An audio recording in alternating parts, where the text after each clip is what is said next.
Ever feel like you're just going through the motions? Like life is happening asterisk around asterisk you, but you're not really asterisk in asterisk it. For 42-year-old Eugene, a delivery driver with 15 years under his belt hauling beverages across the state, that feeling wasn't just a passing thought, it was his reality. Day in, day out, he followed the same route, same radio station, same microwaved lunch in the cab of his truck. Back home, the routine continued. Dinner in front of the TV, a few grunted words to his wife Brenda and son Leo, then another night lost in the drone of a WWII documentary. Eugene wasn't an angry man, not outwardly. He was just silent. Years of unspoken regrets of the life he imagined at 19 vanishing in a parking lot conversation about an unexpected pregnancy had built a wall around him. The underwater mortgage on their cookie-cutter suburban home, the maxed-out credit cards totaling $28,000, and the $24,000 second mortgage, these were just physical manifestations of the weight he carried internally. He provided. That's what his dad taught him. Provide and shut up. But providing wasn't the same as connecting. The real pain came from the growing distance with his son, Leo. Now 22, a college graduate back living at home, Leo treated Eugene with a polite distance that felt like a sharper sting than any argument. A few surface-level questions, one-word answers, a gulf widening between them. He'd bought Leo an expensive watch for graduation, a clumsy attempt to bridge the gap with money. It didn't work. It felt more like a transaction than affection. Then came the breaking point. Overhearing Brenda on the phone, her voice thick with tears as she confided in her sister, "I don't think he even knows Leo's favorite color. It's like living with a ghost who pays the bills." A ghost. The word hung in the air, heavy and cold. Eugene, the silent provider, the man built like a former high school lineman buried under layers of resignation, was fading away from the lives of his wife and son.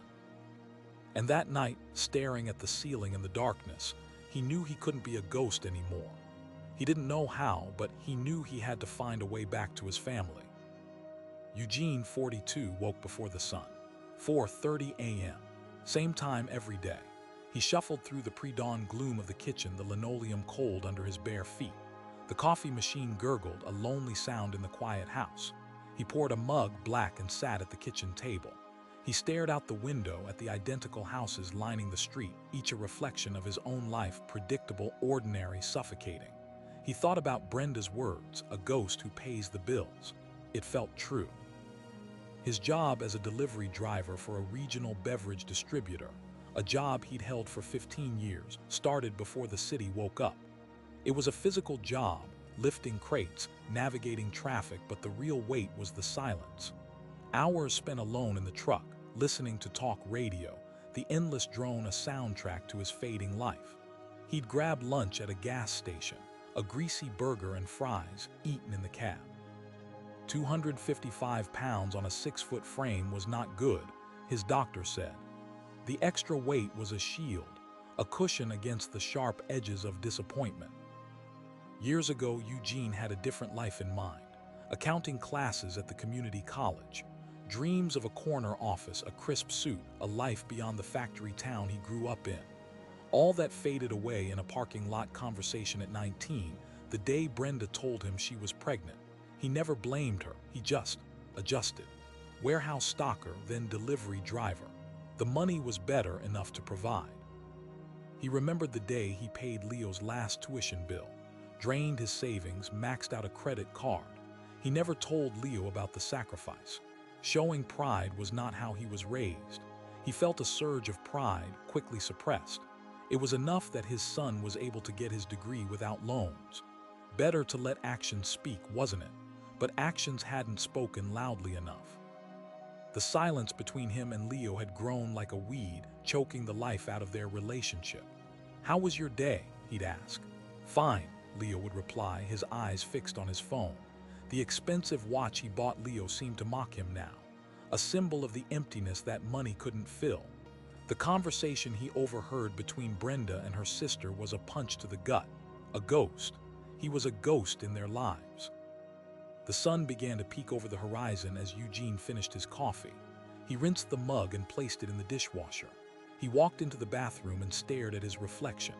Pale blue eyes, downcast, ringed with dark circles. A thin, white scar sliced through his left eyebrow, a reminder of a childhood bike accident he never spoke about. He saw a stranger looking back at him. A stranger who was a husband, a father, a provider, but not a man. Not really. It was time to try and find that man again. Eugene's alarm blared at 4:30 a.m. He hit snooze once, then dragged himself out of bed. The floorboards creaked under his weight, a familiar soundtrack to his mornings. He shuffled to the kitchen, the linoleum cold beneath his bare feet. The coffee machine gurgled, a comforting sound in the pre-dawn silence. Black coffee, no sugar, no milk. That's how he started every day. He sat at the kitchen table, the worn surface reflecting the faint streetlight outside. He stared at the wall, not really seeing anything, just letting the caffeine seep into his bones. He thought about the route he'd be driving that day. The same streets, the same stores, the same faces. 15 years of delivering beverages. A steady job, Brenda always said. He glanced at the calendar hanging on the refrigerator. August 16th. Leo's birthday was next week, 23. Where did the time go?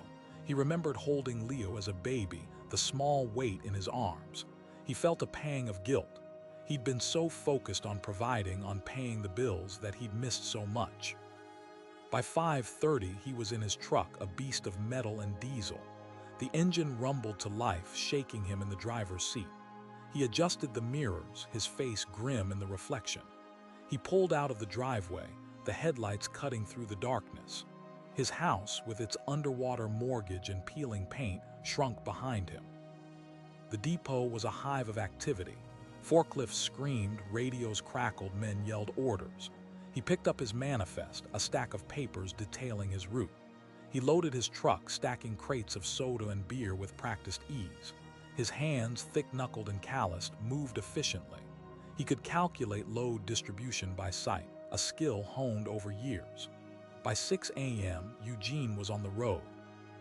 Talk radio filled the cab, voices droning about politics and the economy. Eugene half listened, his mind drifting. He thought about Leo, about the silence between them. He replayed the conversation with Brenda's sister in his head. Ghost. He had to change. He needed to reach out to bridge the gap. Lunch was a sandwich eaten in the truck, parked in a loading zone. He watched the city bustle around him, people rushing by, oblivious to his existence. He felt invisible. He closed his eyes, picturing Leo's face. He needed to know what his son liked, what his son dreamed of. This weekend, he would sit down with Leo and really listen for once, maybe even ask what his favorite color was. The afternoon dragged on. The sun beat down on the asphalt, the heat radiating through the truck. He made his deliveries, lugging crates of beverages into stores and restaurants. Each stop was a brief, impersonal interaction. By 5 p.m., his back ached, his legs were sore, and his head throbbed. He drove home, the setting sun painting the sky in hues of orange and red. The traffic was heavy, the air thick with exhaust. He pulled into his driveway at 6 p.m., the same time he always did. He killed the engine, the sudden silence deafening. He sat for a moment, gathering his strength. He couldn't keep living like this. He had to try. He walked into the house, the smell of dinner greeting him. Brenda was in the kitchen, stirring a pot on the stove. Leo was at the dining table, his face illuminated by the glow of his laptop. "I'm home," Eugene said, his voice gravelly. Brenda looked up, her expression tired. "Dinner's almost ready," she said. Leo didn't acknowledge him, his fingers still flying across the keyboard. Eugene went to shower, washing off the grime of the day. He stood under the hot water, letting it pound against his muscles. He thought about the conversation he wanted to have with Leo. He didn't know what to say, how to start, but he knew he had to try. It was time to stop being a ghost. He went to dinner, the three of them sitting around the table like strangers sharing a space. Brenda made polite conversation, asking Leo about his job search, but Eugene remained silent, picking at his food. He could feel Leo's eyes on him, a mixture of curiosity and resentment. The silence pressed in on him, heavy and suffocating. It was a familiar ache, a constant companion. After dinner, Leo retreated to his room. Brenda began clearing the table. Eugene lingered, unsure of what to do. The weight of his inaction felt unbearable. He was failing them. He was failing himself. He heard Brenda pick up the house phone, an old landline she refused to replace. He heard her voice, hushed and strained. He knew who she was talking to, her sister, Carol. He tried to ignore it, but the words drifted through the open doorway. It's just, he's not there, Carol. He comes home, eats, watches TV, and goes to bed. It's like living with a ghost who pays the bills. The words hit Eugene like a punch to the gut. A ghost. That's how she saw him. That's how Leo probably saw him too. He walked into the living room, pretending not to have heard. Brenda quickly ended the call. Her eyes were red-rimmed. "Everything okay?" Eugene asked, the question sounding hollow even to his own ears. Brenda sighed, running a hand through her hair. "Fine, Eugene, just talking to Carol." She avoided his gaze, moving to the sink to wash dishes. The silence returned, heavier than before. He was 42 years old, $52,000 in debt, working a job he hated, and a ghost in his own home. This was not the life he imagined back in that parking lot when Brenda tearfully told him she was pregnant. Later that night, lying in bed next to Brenda, he couldn't sleep. The word ghost echoed in his head. He wasn't just silent, he was absent. He had built walls between himself and his family, brick by brick, year after year. All because he never told Brenda he was terrified, not just disappointed all those years ago. All because he never had the courage to be vulnerable. He got up quietly, not wanting to wake Brenda. He went to the living room and sat in the dark, the only light coming from the street lamp outside. He knew he couldn't go on like this. He had to change. He had to find a way to reconnect with his family, to be more than just a provider, to be a father, a husband, a man. He thought about Leo, his son. He realized he didn't even know what his son's favorite color was. How could he be so blind? He thought about Brenda, his wife. He had let their marriage become a series of transactions, of bills and groceries, of empty conversations and unspoken resentments. He thought about his own life, the dreams he had abandoned, the man he could have been. A flicker of hope ignited within him. It was a small spark, but it was enough. He knew it wouldn't be easy. There would be awkward conversations, uncomfortable silences, and maybe even rejection. But he had to try. He had to be brave. He had to find his voice, even if it shook. The next morning, Eugene woke up before dawn. He made coffee, the smell filling the quiet house. He usually left for work before anyone else was awake, but today he waited. He sat at the kitchen table, the rising sun casting long shadows across the room. When Leo finally emerged, bleary-eyed and heading for the coffee pot, Eugene spoke. "Leo, can we talk?" His voice was rough, unfamiliar even to himself. Leo stopped, surprised. He looked at his father, really looked at him, maybe for the first time in a long time. Eugene's face was tired, etched with lines he hadn't noticed before. His eyes, usually downcast, met Leo's with a raw vulnerability that made him pause. The weight of years of silence hung heavy in the air. "Yeah, sure," Leo said, his voice guarded. He poured himself a cup of coffee, keeping his distance. Eugene watched his son, his heart aching. He knew he had a lot to make up for. He remembered the day Leo was born, the overwhelming fear and joy that had flooded him. He had wanted to be a good father, but somewhere along the way, he had lost his way. He had let his own regrets and insecurities consume him, building a wall between himself and his family. He thought about all the baseball games he had missed, the school plays he hadn't attended, the conversations he had avoided. I haven't been much of a father to you, Leo," Eugene began, his voice thick with emotion. He swallowed hard, trying to find the right words. "I know I've been distant, silent. I want you to know that I regret that. I regret a lot of things." He paused, gathering his courage. "Your mom told me. She told me I was like a ghost, and she's right. I'm done living like that. I am done living like this." Leo sat down across from him, his expression unreadable. "What do you want, Dad?" he asked, the words sounding foreign on his tongue. It was a start. "I want to know you, Leo," Eugene said, his voice cracking. "I want to know what you care about, what you dream about. I want to be a part of your life, not just someone who pays the bills. I want to be your father." He reached out a hand, hesitant, and placed it on Leo's arm. The touch felt awkward, unfamiliar, but also filled with a desperate hope. He was tired of being the silent, solid man. He had to try, and he had to be present, or he would never truly have them. Eugene felt the weight of Leo's gaze, years of unspoken words hanging heavy in the air between them. He knew he couldn't fix everything with one conversation, but he had to start somewhere. He thought back to Brenda's words, like a ghost who pays the bills. That stung. He was more than a delivery driver hauling cases of soda, more than a monthly paycheck. He was a husband, a father, even if he hadn't acted like it. The silence stretched, punctuated only by the hum of the refrigerator. Eugene, a 42-year-old man built like a brick house, felt like he might crumble under the weight of his own shortcomings. He remembered holding Leo as a baby, promising to protect him, to guide him. He had provided, yes, but protection wasn't just about money. It was about presence, about being there. What do you like to do now?"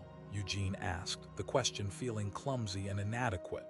He knew Leo had graduated college 6 months ago, knew he was working on some app, something to do with coding, but beyond that, Eugene knew nothing. His son was a stranger living under his roof. He hated it. Leo shrugged, a familiar gesture that Eugene suddenly saw with new eyes. It wasn't indifference, it was a wall built brick by brick over years of neglect. "I don't know, Dad. Work on the app, hang out with friends." The words were clipped, polite, but empty. "What about you?" Leo countered, the question hesitant. Eugene was surprised by the question. No one had asked him that in years, not really. Brenda used to ask back when they were dating, but somewhere between the underwater mortgage and the endless shifts driving his delivery truck, those questions had stopped. "I drive," Eugene said, stating the obvious. "Listen to the radio, read about history." He felt foolish, listing his solitary hobbies.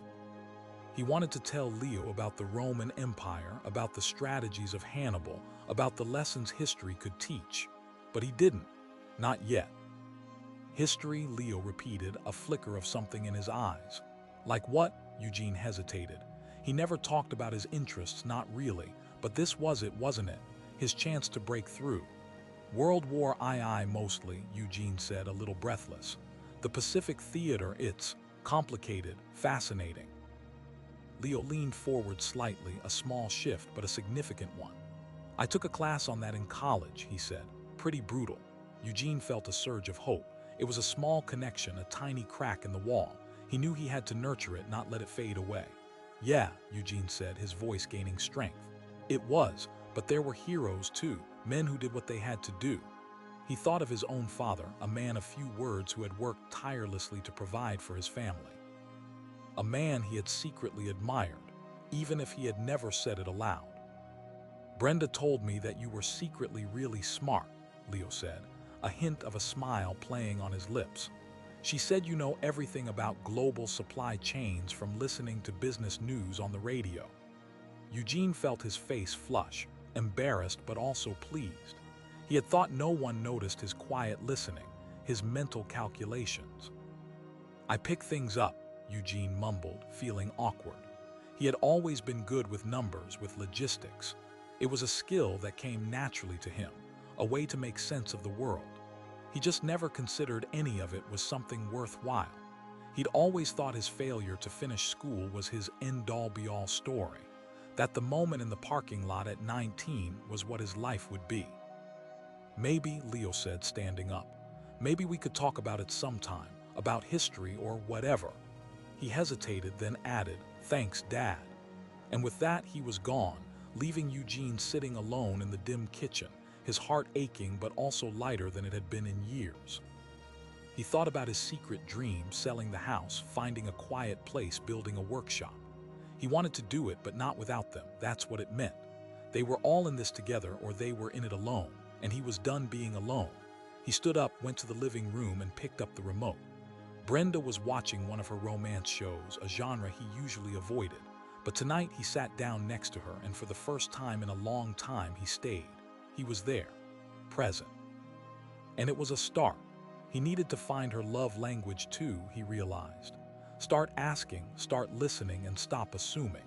It was time he showed her the man she deserved too. Eugene sat on the couch next to Brenda, the television flickering. The actors on screen lived lives of dramatic declarations, of whispered secrets and tearful reconciliations. His own life felt muted, a dial turned too low for too long. He glanced at Brenda, her face softened in the TV light. He remembered when they were young, when a touch could set them both alight. Where had that gone? He was 42. Time was running out. He thought about Leo, his son, about the graduation watch, a symbol of everything he couldn't say. He had always prided himself on providing, on ensuring Leo never wanted for anything. He had even quietly taken on a side delivery route for 2 years to ensure there were no student loans. But Brenda was right. He didn't know Leo's favorite color. He knew the kid liked that obscure indie music and was good with computers, but he didn't know him. He had been a ghost of a father, haunting the edges of his son's life. That night Eugene lay in bed, staring at the ceiling. $52,000 in debt. The house, a constant reminder of his failings, the failed renovation, a festering wound. He pictured the plot of land he dreamed about, the small workshop, the quiet. But the image felt wrong, empty. He needed them there. Brenda, Leo. He wanted a chance to reconnect, to be a family again, like it used to be. A memory of their first Christmas as a family tugged at his heart. He made a promise there in the dark, a silent vow to the empty room. He was going to change. He was going to find his way back to his family. It wouldn't be easy, he knew that. Years of silence couldn't be undone in a day. His surface goal, to have a real conversation with Leo, felt monumental. His deeper desire to be seen, to be known, terrified him. He imagined telling Leo about his fears, about the dream he gave up at 19. It felt impossible. He didn't know where to start. The fear was a cold knot in his stomach. What if it was too late?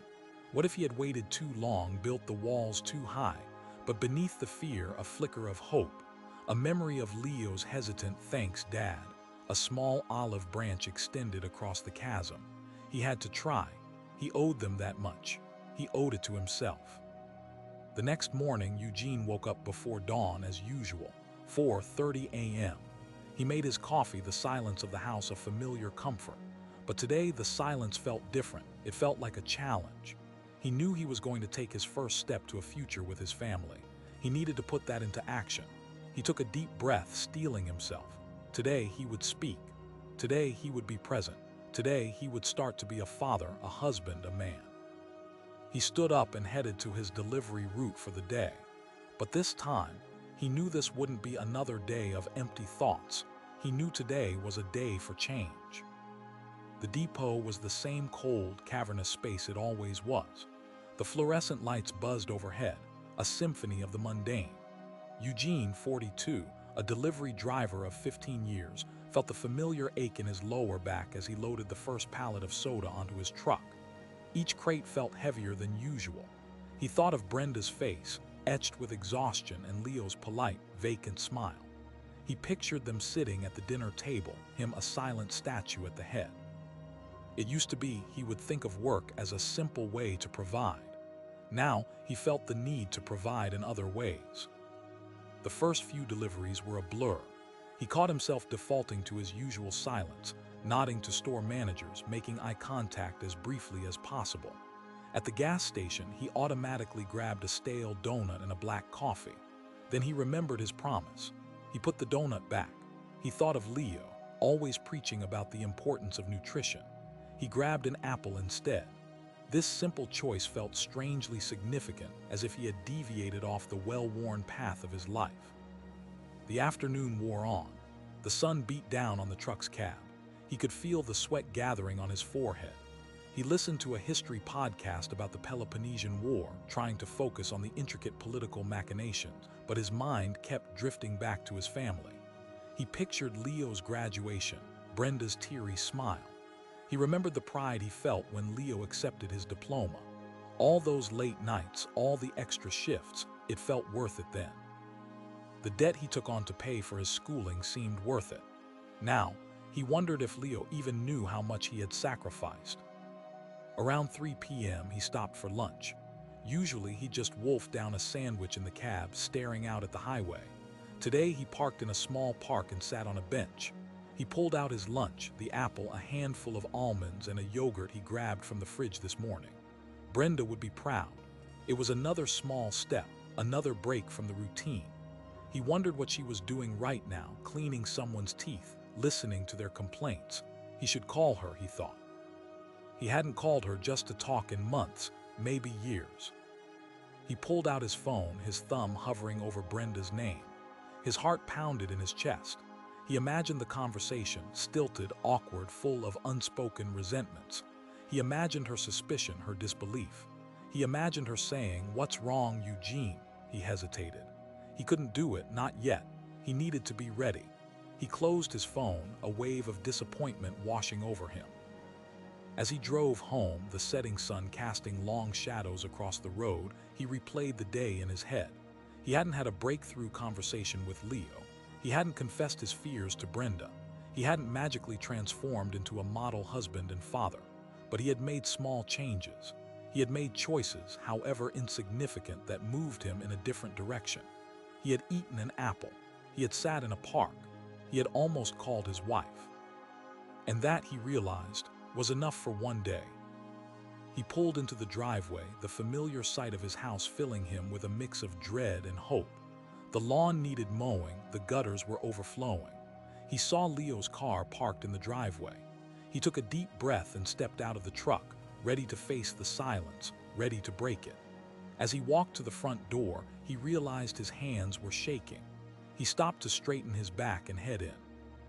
He unlocked the front door. The smell of microwaved popcorn hit him, a sound he hadn't heard in years. Laughter. He walked into the living room. Brenda and Leo were watching a comedy show, heads thrown back, genuinely laughing. He froze in the doorway, an intruder in his own home. He hadn't seen them like this in, he couldn't remember how long.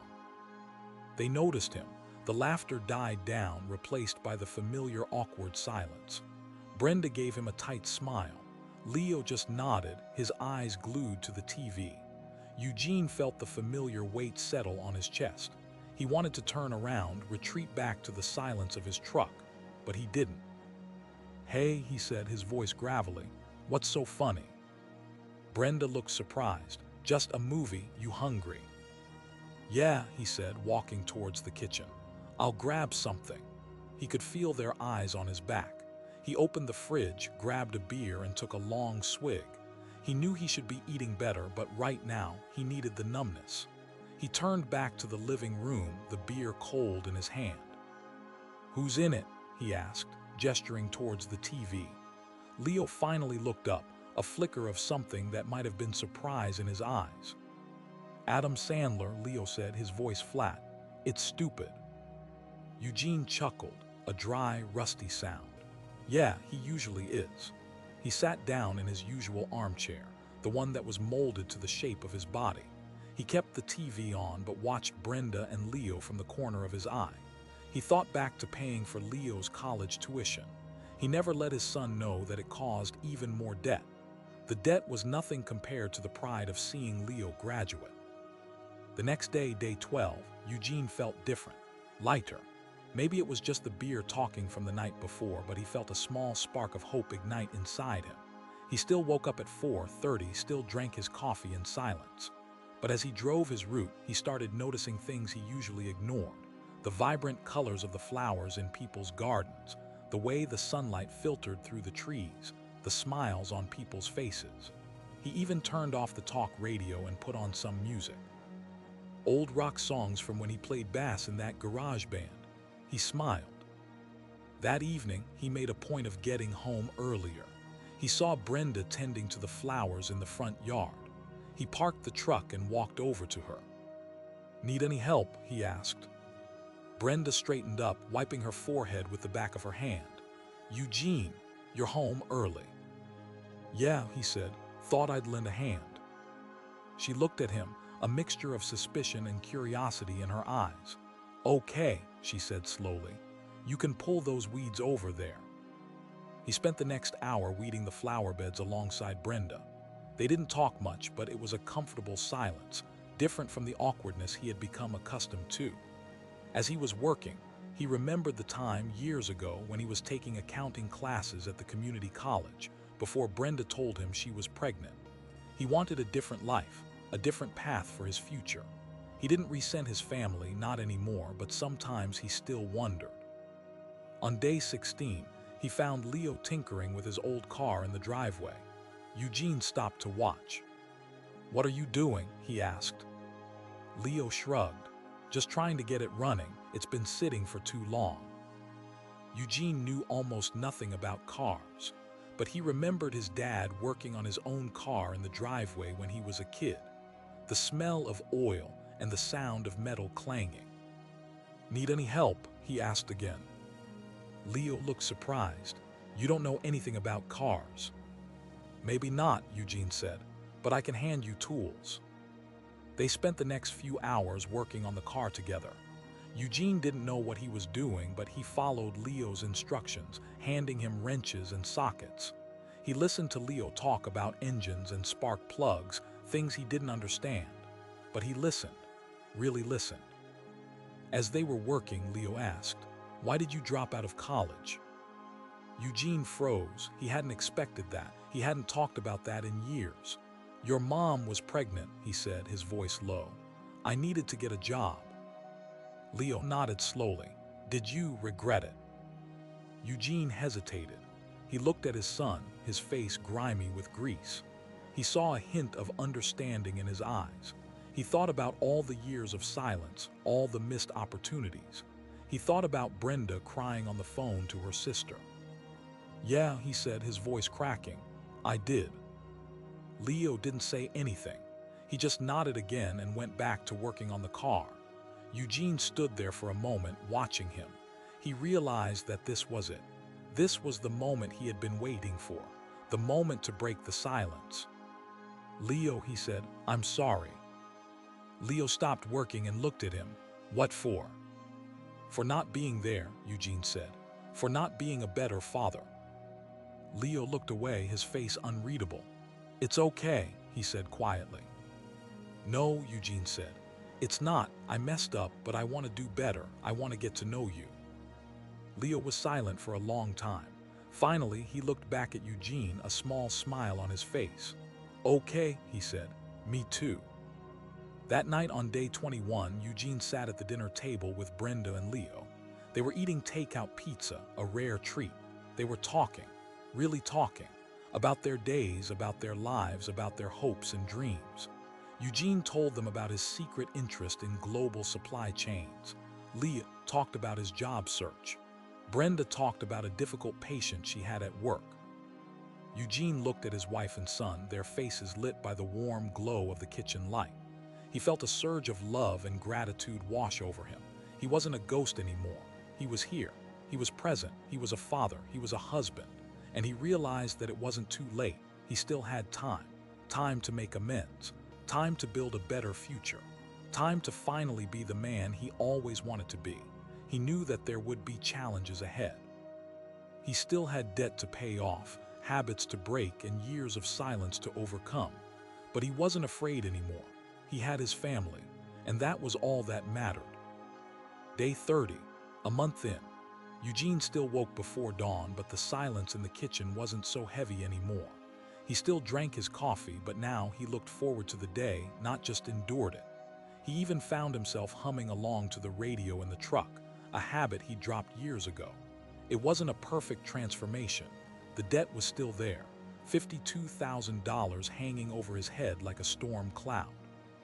His back still ached after a long day hauling crates for the beverage distributor. But something was different. He was different. Brenda had noticed. She started packing him an extra sandwich for lunch, a small gesture that spoke volumes. "You seem lighter," she'd said one morning, a hesitant smile playing on her lips. Eugene didn't know how to explain the shift. How could he tell her he finally felt like he was living, not just existing? "Just trying to eat better," he'd mumbled, but she knew. She saw asterisk. Leo was different too. He still spent most of his day in his room applying for jobs, but now he'd come downstairs for a few minutes in the evening, talk about his day, his frustrations. Last week, he'd asked Eugene for help fixing his car, a beat-up old sedan he'd bought with his graduation money. Eugene, 42, hadn't turned a wrench in years, but he jumped at the chance. They spent the afternoon in the driveway, grease smudged on their faces, arguing and laughing. It was the closest they'd been in a decade. Even at work, the change was palpable. Carl, his supervisor, a man not known for his warmth, had actually cracked a smile. "You seem less grumpy, Eugene," he'd said. Eugene, the delivery driver for 15 years, shrugged. "Just trying to be more positive," he replied. The truth was, he was more present, more engaged. He remembered customers' names, asked about their families. Small things, but they made a difference. One afternoon, while delivering to a small mom-and-pop grocery store, Mrs. Henderson, the owner, stopped him. "Eugene, you've been looking brighter these last few weeks. What's changed?" Eugene paused, unsure how to answer. He thought about Brenda's tears, about Leo's polite distance, about the ghost in his own home. He thought about the silent dinners, the missed opportunities, the years of regret. "I'm just trying to be a better husband and father," he said quietly. That night, Leo asked him about his old bass guitar. "You ever think about playing again, Dad?" The question caught Eugene off guard. He hadn't touched the instrument in decades, not since life had intervened. He'd let the dream fade, buried it under layers of responsibility and regret. "Maybe," he said, a flicker of hope igniting in his chest. "Maybe I should." He thought of the money, the $28,000 in maxed-out credit cards from years of struggling. But the thought of music, the thought of connecting. Later that evening, after Brenda and Leo had gone to bed, Eugene sat in the living room, the silence no longer oppressive but comforting. He picked up one of his history books, a biography of Winston Churchill. But tonight, the words didn't hold his attention. His mind was elsewhere, on his family, on his future. He closed the book and stood up, a new resolve hardening his gaze. He might still be carrying a heavy load, but he wasn't walking alone anymore. He started small. He remembered Leo mentioning a local open mic night at a coffee shop downtown. Remembering the mental maps of global supply chains from talk radio, Eugene figured he could find the place with his eyes closed. He knew Leo's favorite color was blue, a deep, almost indigo shade he'd noticed on a shirt Leo wore constantly in high school. He hadn't said anything then, but he remembered. Now he bought a new set of bass strings, blue of course, and left them on Leo's bed. No note, just the strings.